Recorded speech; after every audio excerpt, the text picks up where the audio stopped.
कश्मीर जिगर के टुकड़ा कहे हिंदुस्तान। कश्मीर जिगर के टुकड़ा कहे हिंदुस्तान। ई जान हवे हो हमर शान हवे हो। ई जान हवे हो हमार शान हवे हो। स्वर्ग बनौले अपने हाथे धरती पर भगवान। ई जान हवे हो हमार शान हवे हो। ई जान हवे हो हमार शान हवे हो।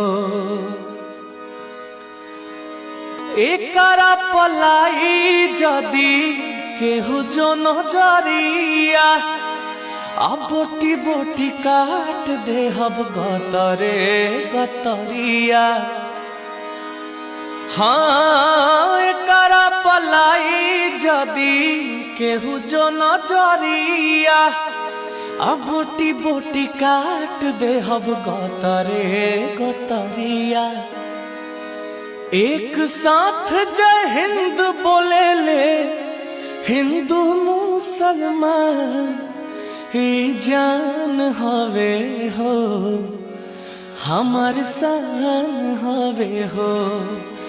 ई जान हवे हो हमार शान हवे हो।